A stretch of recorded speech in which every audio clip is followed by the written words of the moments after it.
Oi, pessoal! Bem-vindos a mais um episódio do canal Impulso. O entrevistado de hoje é Dario Neto, diretor-geral do Instituto Capitalismo Consciente Brasil e fundador do Grupo Anga. Dario vai nos contar como é o movimento que quer transformar o jeito de se fazer investimentos e negócio no Brasil através da multiplicação de pilares que levam a uma gestão mais humana e sustentável. Ao longo da entrevista, vamos descobrir quais são os maiores desafios de liderar um movimento como o capitalismo consciente no Brasil, como foi ao longo da pandemia e quais são as perspectivas para o movimento nos próximos anos. Não esqueça de nos seguir no Spotify, YouTube e no Instagram @BEImpulso. Vamos lá?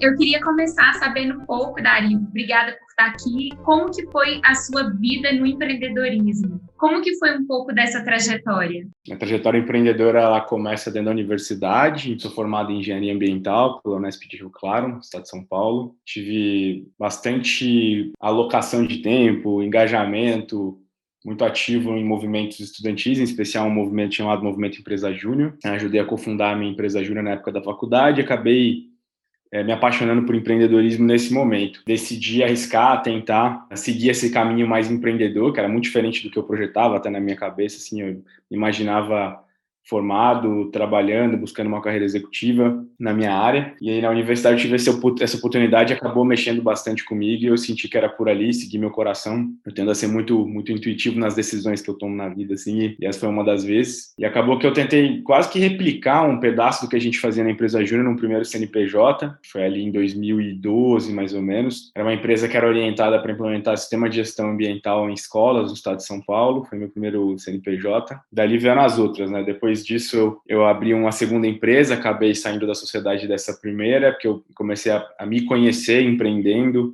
conhecer meus dons, meus talentos, perceber naquilo que eu me sentia vivo de verdade. E aí veio a segunda empresa, que ela começou timidamente como um blog, produzindo conteúdo ali em 2012, 2013, mais orientado para desenvolvimento humano. Essa segunda empresa ela acabou prosperando, crescendo, eu deixei a primeira e depois com essa eu comprei a segunda, a terceira e aí tô aqui hoje, né, como cofundador do Grupo Anga, que ele é quase que o produto, né, a holding, que é o produto dessa trajetória empreendedora desde a época da faculdade, mas como primeiro CNPJ desde 2012. E hoje eu divido meu tempo, né, com a sociedade, né, como cofundador lá do Grupo Anga, ocupando um papel em uma das empresas dentro do grupo, com um voluntariado dentro do movimento Capitalismo Consciente, né, que é um movimento de terceiro setor, é um .org, com um filial no Brasil e lá eu sou voluntário na direção geral do movimento aqui no Brasil.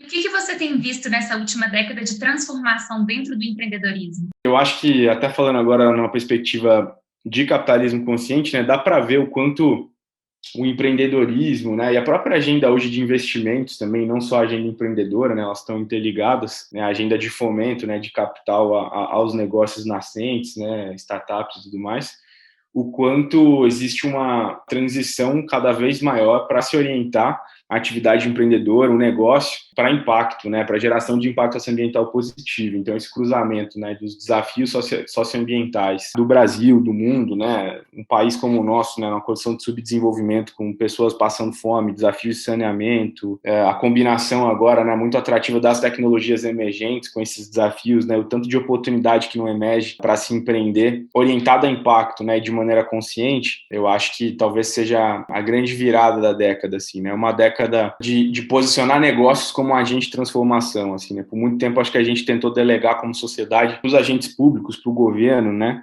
E para a própria sociedade civil organizada essa responsabilidade por solucionar os desafios que nós temos enquanto sociedade socioambientais. E acho que a proposta do capitalismo consciente vem bem nessa linha, né? De dizer, olha, a gente não tem mais tempo e para resolver os problemas que a gente tem, a gente precisa de interdependência, né? A gente precisa de empresas de todos os tamanhos e hipóteses, a gente precisa do governo, a gente precisa da sociedade civil organizada de maneira geral, atuando juntos, né, para que a gente consiga, eventualmente, né, talvez, solucionar tantos desafios que a gente tem e com a escassez de tempo e de recursos que a gente tem. Como que foram encarados esses desafios ao longo da pandemia? O que você viu assim de diferente não só no Grupo Anga, mas como também no capitalismo consciente? A tese de capitalismo consciente ela é muito simples, assim, né?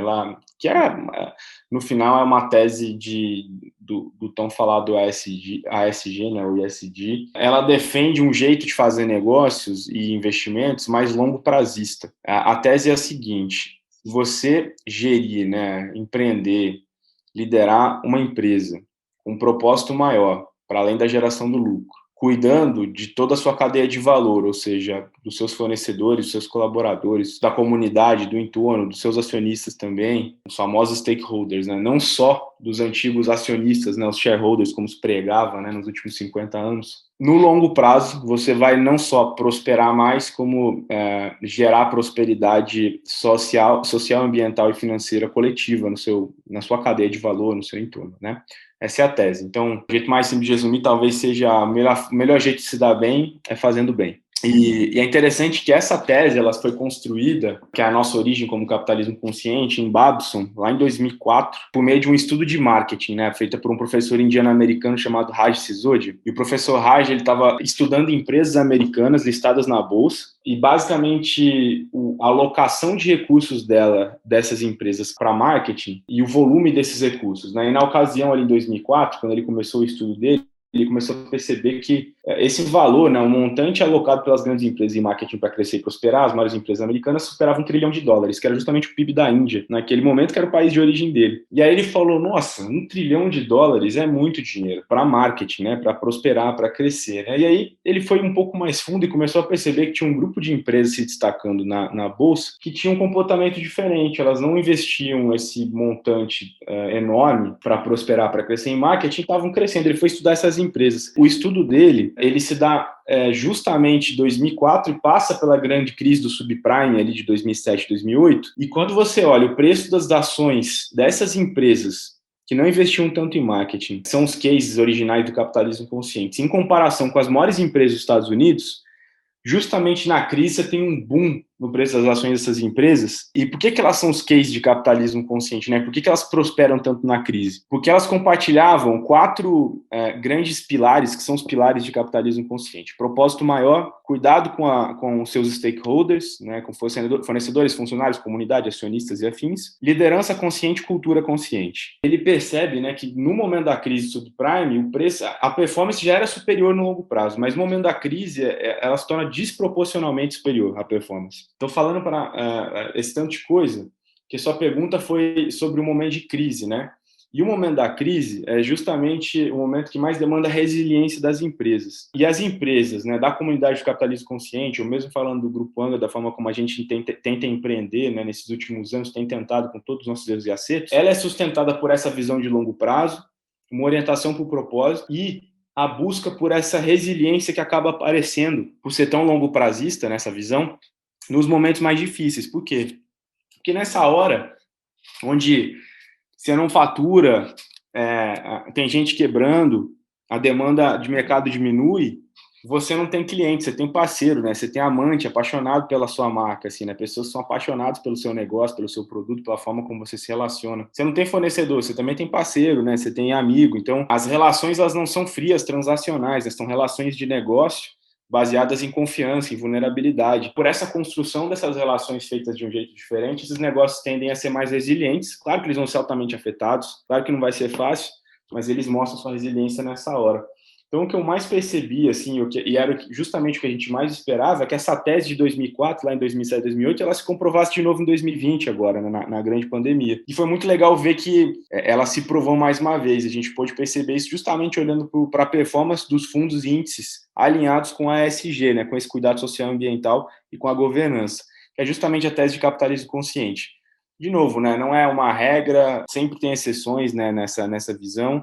Não estamos dizendo que empresa consciente não passa aperto, que não vai ter dificuldade. A gente está dizendo que negócios mais orientados para a agenda ESG, negócios que buscam um grau de consciência organizacional superior, no momento da crise eles vão mostrar a sua resiliência, né? Então, acho que essa foi talvez a grande constatação da crise, né? A revalidação da tese de um novo jeito de fazer negócio e quanto ela se mostra longo prazista e resiliente, assim. Como que está sendo o movimento do capitalismo consciente no mundo? O movimento, ele nasce, né? Então eu contei um pouquinho da história da nossa origem, dessa pesquisa. Ele nasceu em 2010. Ele nasceu nos Estados Unidos e em 2014 ele já veio para o Brasil. Um pouco antes ele foi para a Austrália. A gente tem alguns capítulos em alguns países europeus e na América Latina, depois do Brasil, a gente tem também o México como um país que tem se destacado na sua atuação em mobilização de comunidade de empresas, né? E pessoas também, e líderes também. O movimento tem prosperado nesse momento no mundo. Acho que a gente que já vem dessa bolha, né, há quase uma década, né, de discutir um novo jeito de fazer negócio, discutir empreendedorismo social, protagonismo nas empresas, na sociedade, a gente vinha percebendo quanto a pauta estava aquecendo, não só pelo volume de startups, empresas, negócios emergindo, interessados em fazer negócio dessa maneira, com um grau de consciência maior,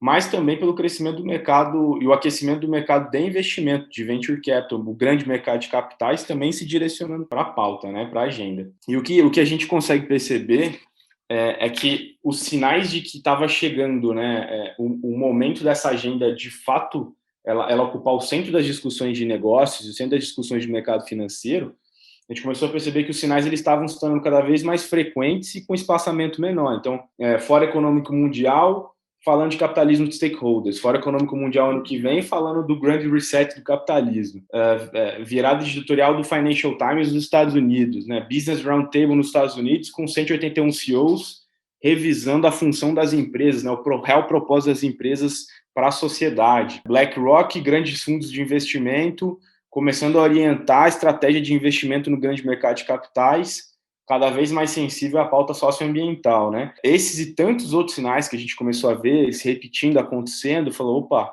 algo está acontecendo. Quem já estava antenado, né, para a agenda, ou estava misturado no ecossistema de impacto socioambiental positivo ou de consciência para negócio, estava percebendo que isso estava acontecendo. Mas o que aconteceu foi que a pandemia foi a grande aceleradora, como todo mundo costuma dizer, dessas agendas, e a pauta explodiu de vez, assim, numa perspectiva positiva, né? Então, no Brasil, a gente saiu, por exemplo, no ano passado, de 20, 30 associados pessoa física para mais de 2.000.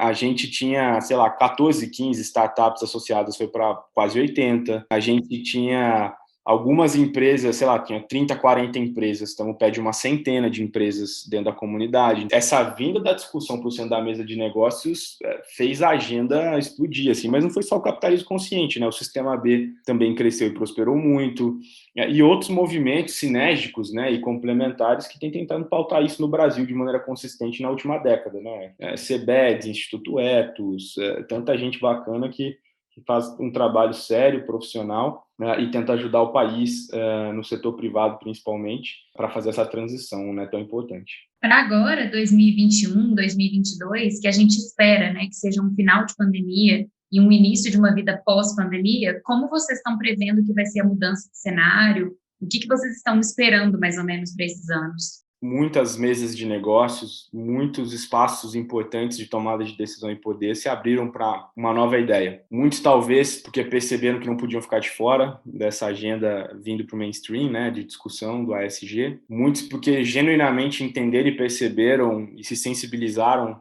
com o seu papel enquanto lideranças empresariais, líderes em geral, empresas diante da sociedade, né, perceberam a urgência, né, da agenda climática, a urgência da agenda da desigualdade, a urgência do protagonismo das empresas, a necessidade de protagonismo das empresas. E a sensação, o sentimento que eu tenho é que, apesar, né, e infelizmente, de toda a perda que a gente está vendo, né, e vivendo todos os dias, a gente está vivendo uma evolução, né, uma aceleração dessa agenda, talvez como a gente nunca viu, assim, e viveu, né? Então, o grau de importância que a agenda ESG, a revisão, né, a reflexão do papel das empresas e líderes, né, o grau de importância que isso ganhou e tomou, a gente vai sentir os reflexos no tempo disso nos próximos anos, né, de maneira muito consistente.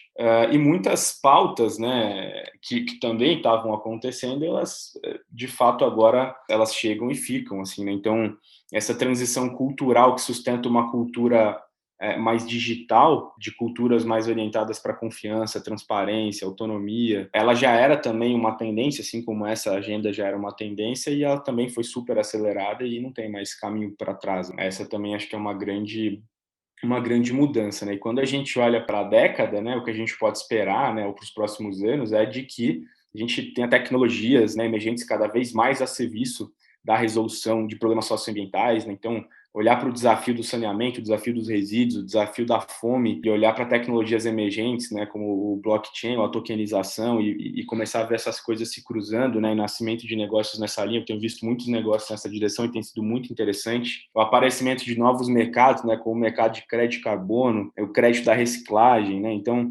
isso já são reflexos, né, dessa aceleração de consciência. E eu acho que uma migração intensiva de capital, em especial do Venture Capital, para fomentar negócios que se alinham a essa agenda. Quando a gente fala de grandes negócios, né, investidores e o grande mercado de capitais, cada vez mais sensíveis ao impacto, né, e atuação das empresas nessas pautas. Então, vai ser cada vez mais difícil mobilizar dinheiro, recursos, investimentos se você está fora, né, dessa agenda, dessa pauta. E quando a gente fala para Venture Capital, né, ou startups, ou mobilização de capital ali semente, ou pré-seed, ou um série A, é a mesma coisa, né? O que era só uma pequena bolha com poucos atores no país, essa bolha tende a estourar, né? E a gente ter cada vez mais organizações mobilizando frentes, produtos, atuação, energia, recursos, para que a gente tenha cada vez mais capital a serviço disso. Quais são os desafios que você entende que são os maiores desafios para um movimento, né, como o capitalismo consciente aqui no Brasil? O maior desafio de aplicar capitalismo consciente, por mais incrível que pareça, assim, né, não são os fatores externos, né, exógenos aí, né? Ele está na própria mentalidade das pessoas mesmo, né? A gente é criado e a gente cresce numa mentalidade do ótimo individual é o ótimo coletivo, né? Ele gera o ótimo coletivo. Então, ou seja, né, o que é bom para mim é bom para todo mundo, né? Então, a gente foi formado, né, e forjado numa sociedade, né, com um jeito de pensar muito curto-prazista, né? A forma como as organizações são cobradas ainda, né? A forma como as instituições financeiras, os agentes investidores cobram as startups, os negócios, ainda é muito curto-prazista, muito orientado para maximização do lucro. O lucro é uma consequência de um trabalho bem feito, né, para toda a cadeia de valor no longo prazo, senão ele é volátil, assim, ele é frágil, né, e ele também vem da forma certa, no tempo certo, né. E eu acho que o maior desafio está em quebrar essa mentalidade das pessoas, né, de que o que gera prosperidade coletiva é fazer direito com propósito, fazer orientado para todos os stakeholders, não só para o acionista. De nada adianta você ter um resultado melhor, mais bonito no trimestre, sacrificando um monte de gente, fornecedor, funcionário, e depois você não ter a mesma resiliência de negócios que, às vezes, têm um resultado um pouco menos, sei lá, esperado, bonito no trimestre, ou no primeiro ano, ou no segundo, mas a longo prazo se mostram sólidos, resilientes, consistentes e vão honrando, né, sua cadeia de valor com o devido cuidado. E aí não é fácil de fazer, assim, né, é fácil de falar. Então, os trade-offs, eles são diários, assim, todas as tomadas de decisão. Mas essa busca excessiva, né, por ser lucrativo e super lucrativo no curto prazo, principalmente para empresas que estão em estágio inicial, empresas nascentes, ela é só um reflexo dessa mentalidade que a gente tem, né? Do que é bom para mim é bom para todo mundo, né? O ótimo individual é o ótimo coletivo. E não é verdade, assim, né? Claro que custa mais dinheiro e custa mais recursos você cuidar do fornecedor, cuidar do colaborador. É claro que às vezes vai te forçar a ter alguns anos, né, de uma estratégia financeira mais robusta, vai te forçar a mobilizar mais capital para você não precisar ali abrir mão do seu propósito, porque de fato é difícil e é longo prazista, né, fazer do jeito certo. Voltando um pouco, Dario, na sua fase empreendedora, que ela começou desde a época da faculdade, o que você diria para uma pessoa que pensa nessa carreira empreendedora, numa pessoa que quer empreender? Um pouco falando dos bastidores, dos desafios, do que isso envolve no Brasil.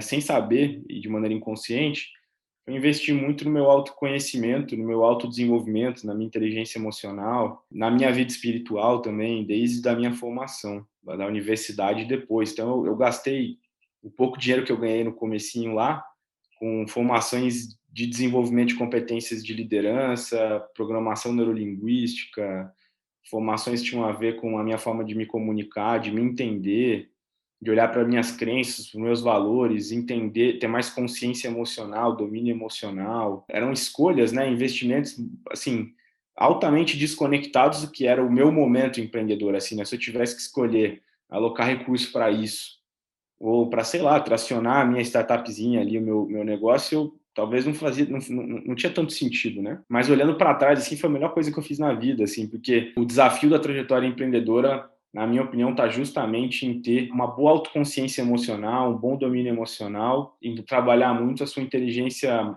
espiritual, né? Porque a quantidade de desafios, o volume dos desafios que se apresentam, a complexidade desses desafios, ela vai só aumentando, né? Se você não está bem cuidado, né, no seu autocuidado emocional, espiritual e físico também, claro, você acaba tendo uma resiliência menor, né? Do mesmo jeito que a gente falou de resiliência organizacional, tem a resiliência do indivíduo, né? Tem algumas fontes que você gostaria de citar, Dario? Algumas obras, algumas coisas que você acha que são bem interessantes trazer para esse público mais jovem que queira começar a empreender? Vou indicar aí alguns livros do capitalismo consciente que dão mais contorno sobre o que eu falei.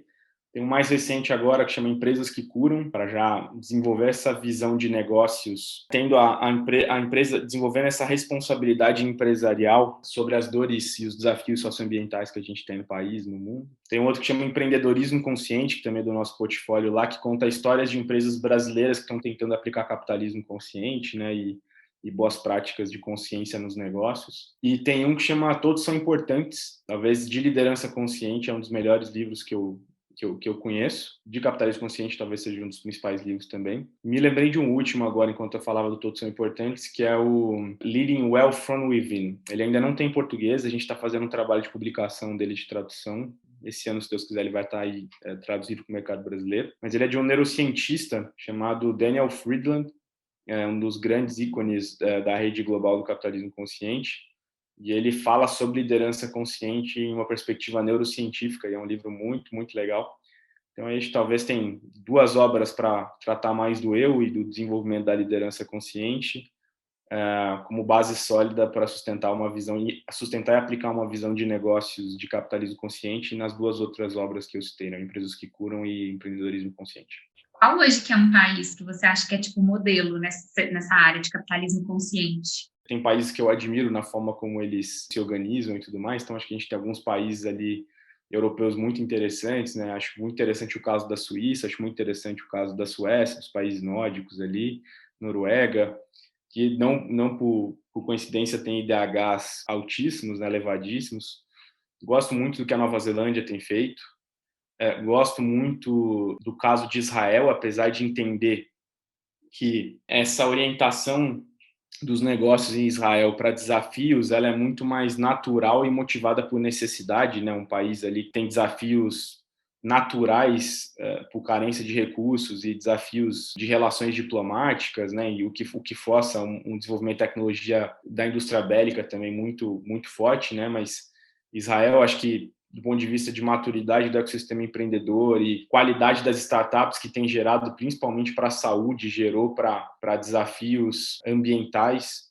Também acho que é um caso muito interessante de ser estudado por conta da relação e da relação do governo com o ecossistema de negócio e empreendedor e também da forma como o governo participou dessa transformação há, sei lá, 3 décadas aí aproximadamente. Então, Nova Zelândia também está se inspirando muito na forma de fazer de Israel. Agora, quando a gente fala, sei lá, de maneiras mais sistêmicas enquanto nação, né, e não só enquanto atuação empreendedora no ecossistema de negócios, eu gosto muito dos casos dos países nórdicos e da Suíça ali. Eu acho que são casos interessantes de se observar.